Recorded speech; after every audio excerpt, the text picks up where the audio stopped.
Creamy, rich, and luscious. All things that describe flavors of the Middle East. I'm on my way to meet Khaled, owner of Ali Meza, a Middle Eastern-inspired food truck here in Portland, and I'm going to hear his story and feast on all the amazing vegan dishes he has to offer. Portland, Oregon is one of the top vegan cities in the US, and the food has never been so diverse. I'm Eunice from Rated V, and I've teamed up with Country Life Natural Foods to learn how 7 amazing foodpreneurs in Portland, Oregon have transformed simple vegan ingredients into amazing dishes. Let's go. Hi, Hey, Khaled. Eunice, How are you? How are you? Good. Thanks for having me. Yeah, good to see you. I'm super excited. Yeah? As always, anything that involves food excites me. All right, ready for some mezza? Oh, I'm ready. All I'm right, ready. Let's do it. Let's do it. So Khaled, tell me, why did you start this business and why vegan food? I love food, and one of my favorite things growing up as a kid was going to restaurants. I love that. That also was going into the kitchen as well, experimenting, but the family didn't really like that because I'm messy. But when I moved to the US for college is when I had the kitchen to myself, do whatever I want. Full creative outlet. Also missing the flavors of home. Right. And trying to recreate them was also a motivating force. Right. Yeah, I just started experimenting more, cooking more, and then inviting friends from the region who missed the food as well. It just became a thing I did. Yeah. Like I cook for people, and they like the food, and that kind of feedback is something I really enjoyed. Yeah. When I moved back to the States, just going out with friends to Middle Eastern restaurants just ended up being disappointed, especially sometimes when it's appropriated, where people who don't know much about the culture, the context of the flavors, don't present it well. Right, because it's interpreted through like a different lens. Exactly. After years of complaining, I've decided to just do it, and on a bigger scale than just my friends. Here I am, Ali Meza, serving meza from the Middle East and North Africa, telling the stories of the dishes and the people who make them. That just brings me a lot of joy. Seeing people enjoy them is also very rewarding. Oh my gosh, I love that. So I know you're from Kuwait, and I know Kuwait is like a mesh of just a bunch of different cultures, so you translate that in your food. Yes, so there's a lot of immigration into Kuwait from different parts of the Middle East, and all those cuisines are represented. I grew up with them. Yeah. My family lived in Egypt, so we cook a lot of Egyptian food at home, and there's a huge Palestinian refugee population as well that brought a lot of Palestinian foods into Kuwait, so that is also something I grew up with and try to represent. Oh, I love that. I love that this is a place where you can try all of those places, because it's not very common in the Pacific Northwest to try Palestinian food, you know. People always, hear of different Middle Eastern regions, but stuff like that is something that I think is really cool about your food cart. And also, I know in Middle Eastern regions, vegan food is normal, everyday food. Exactly. We eat a lot of beans, grains, vegetables, seasonality for sure. Hummus is always there.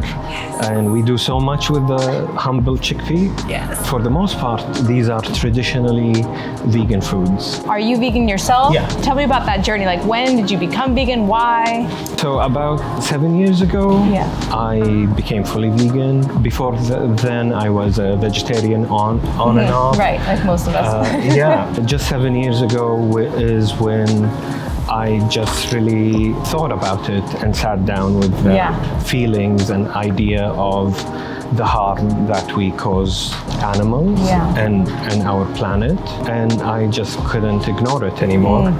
Right, because like once you know a certain amount of information, it's so hard to just push it back in the back of your mind and ignore it, because you're like, oh, I have to do something about this. That's what happened to me too. So thankfully, I have a tradition of vegan dishes that I draw from, and also some challenges to veganize some foods. That's always fun too. But I like how you're including like stuff like you said, lebne, because sometimes you go to Middle Eastern restaurants and sometimes a lot of these dishes, let's say, are served with yogurt. I know lebne is cheese, but like they'll be like, yeah, we can veganize it, but we'll take off the yogurt. And you're like, you kind of need it there. It's a huge element. So I like that you include these elements so you don't feel like you're cheated out of the full experience.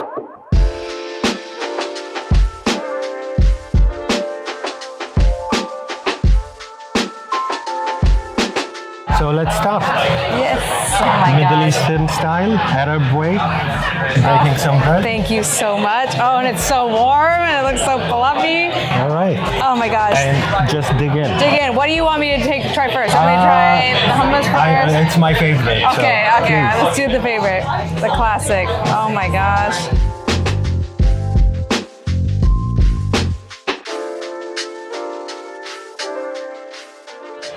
That's so good.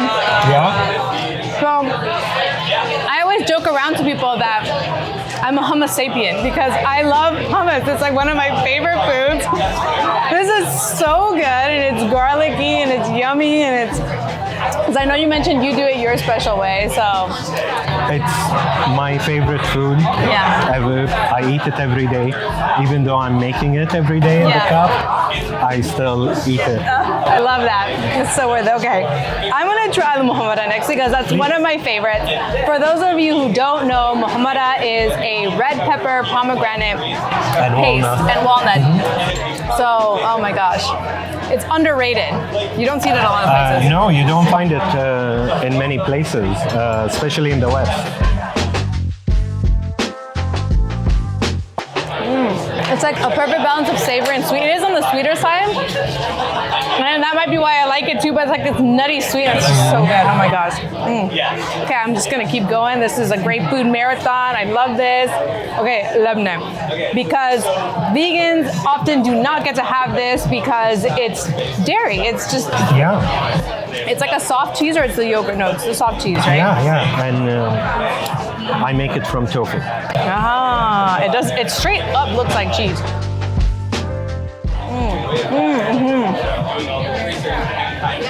So good. You would not know that is tofu. That was absolutely amazing. That was so good. Okay, I want to try the Palestinian musabaha. Yeah. Okay. Oh my gosh. It was so good. So distinct. They're totally different. Yeah, even though the- both have chickpeas and tahini. Yeah, but they're so different, Yeah. and it's appreciating. You have to appreciate it in its own way. I love it. They're so good. It's like more hearty and it's just yum. and lemony, and Yeah. the parsley gives it freshness. Yes, and of course the olive oil. You gotta have olive oil and everything. Okay, the mutabel, which I like how you explain that mutabel is often disguised as baba ganoush, but that really is dependent on the method you make it. Yeah, whether there's tahini or not. So if there's tahini and it's a smooth paste, Yeah. it's mutabbal. But if you want to make baba ganoush, it's just the smoky eggplant, Yeah. maybe a little bit of lemon, garlic, and that's it. That's it. Yeah. Food education, people. Food education. Okay, and then you added some pomegranate molasses as well. Yeah, it's a traditional mix, and the sweetness complements the smokiness. It's really a beautiful flavor. Oh my gosh, this is so good. I don't think I've ever really had it with the pomegranate molasses. I think it's the way It to takes go. it to the next level, and it's the perfect amount of smokiness. Oh my gosh, this is amazing. Okay, so let me try this. The pizza.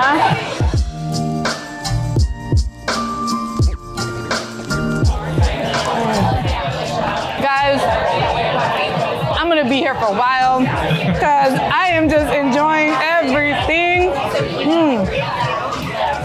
If a guy ever wants to impress me on a date, this is the kind of food he needs to take me on. This is a little message to all you guys out there. Oh my gosh, this is so good. Okay, za'atar and olive oil, again, it's just like a side condiment that's kind of served everywhere. I love it. It's one of my favorite things to eat. We have it on bread, sometimes in pastries, like manaish, or maybe sprinkled a little bit Yeah. on salad, like fattoush. And want to try one of the spicy, what was this called? Yeah. It's Zahawi. Zahawi. Every Middle Eastern country has a chili paste, but this is like the Yemeni style. Yes. And Oh my gosh, so good. Okay, if you love spice, you will love that. I love spicy. It's amazing. it goes really well with the hummus. Okay, I'm gonna try one of this. In other countries, it might be called dugga or du'a, because the method of making the chili paste, pounding it. You're so right. It takes it to the next level. Yeah, It's amazing. it's a great combination.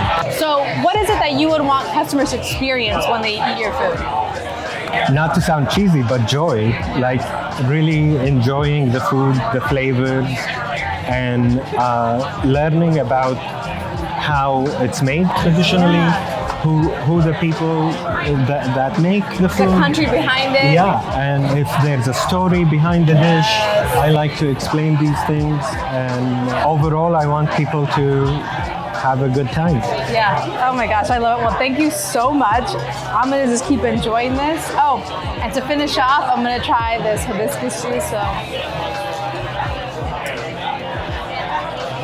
So good. Totally worth it. You guys, if you're ever in Portland and you love Middle Eastern food, there's only one place you need to go.